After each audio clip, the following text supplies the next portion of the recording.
ಪಂಡಿತರಾಗಬಲ್ಲದೆ. ಹೋಗಲಿ ಬಿಡಿ ಕೃಷ್ಣ.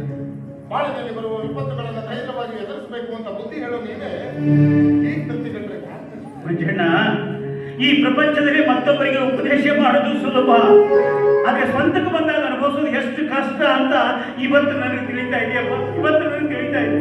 ಏನ್ ಮಾಡೋದು ಮಂಜಣ್ಣ, ನನ್ನ ಮಗಳ ಮದುವೆ ಮುರಿದು ಹೋಯ್ತು, ನಿಂತು ಹೋಯ್ತು. ಈ ಸಮಾಜದಲ್ಲಿ ನನಗೆ ಯಾಕಪ್ಪ ಮುಖ ಎತ್ಕೊಡ್ತಿರ್ಲಿ, ಯಾಕಪ್ಪ ಮುಖ ಎತ್ಕೊಡ್ತಿರ್ಲಿ.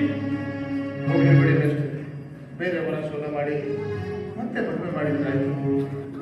ಬೇರೆ ಬರ ಮತ್ತೊಂದು ಮದುವೆ ಮಂಜಣ್ಣ, ಇದು ಒಂದು ಸಲ ಕಾರ್ಯ ನೆರವೇರಿಸಬೇಕಾದ್ರೆ ನನ್ನ ಜಂಘಾಬಲವೇ ಹುಡುಗಿ ಹೋಗಿದೆ. ಕೈಯಲ್ಲಿಯ ದುಡ್ಡು ಸಾಲದೆ ಮತ್ತೊಬ್ಬರ ಹತ್ರ ಸಾಲ ಮಾಡಿದ್ದೀನಪ್ಪ. ಅದನ್ನ ಯಾಕೆ ತೀರಿಸ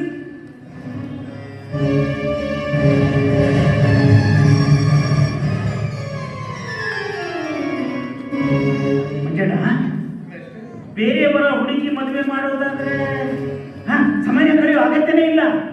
ನೋಡಪ್ಪ ಒಂದು ಮಾತು ನೋಡು ಮಂಜು, ನಾಗಮಣಿಯ ಪಡೆಯ ಬಯಸಿ ಹೆಡೆ ಮುಟ್ಟಿ ಕಚ್ಚಿಸಿಕೊಂಡವನು ನಾನಾಗಿದ್ದೇನೆ.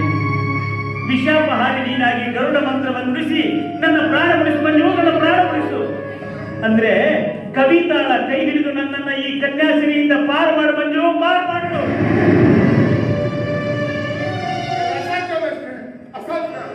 ಮಂಜಣ್ಣ ನೋಡಪ್ಪ, ದಯವಿಟ್ಟು ಹಾಗೆ ಹೇಳ್ಬೇಡ.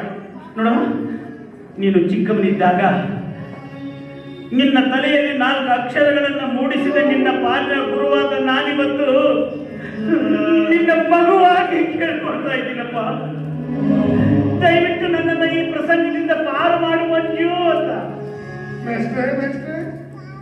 ನಿಮ್ಮನ್ನ ಸತ್ವ ಪರೀಕ್ಷೆಗೆ ಗುರಿ ಮಾಡಿದ್ರೆ ನೀವು ನನ್ನನ್ನು ಸತ್ವ ಪರೀಕ್ಷೆಗೆ ಗುರಿ ಮಾಡಿ. ಮಂಜಣ್ಣ ದಯವಿಟ್ಟು ಹೀಗೆಲ್ಲ ಹೇಳ್ಬೇಡಪ್ಪ, ಹೀಗೆಲ್ಲ ಹೇಳ್ಬೇಡ. ನೋಡು ನೋಡು, ಈಗ ನಾನು ಹಿಡಿದದ್ದು ನಿನ್ನ ಕೈಯನ್ನಲ್ಲ, ನಿನ್ನ ಕಾಲು.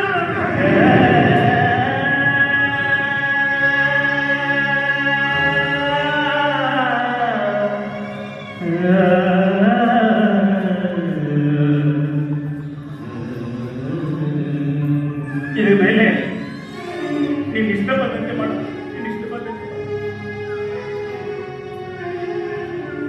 ಒಳ್ಳೆಯದನ್ನೇ ಮಾಡಿದ್ರಿ ಮೇಷ್ಟ್ರೆ, ಒಳ್ಳೆಯದನ್ನೇ ಮಾಡಿದ್ರಿ. ತಾಯಿ ಪಕ್ಷಿ ತನ್ನ ಮರಿಗೆ ಪಾದರಸದ ಗುಡ್ಡೆ ಹಾಕಿ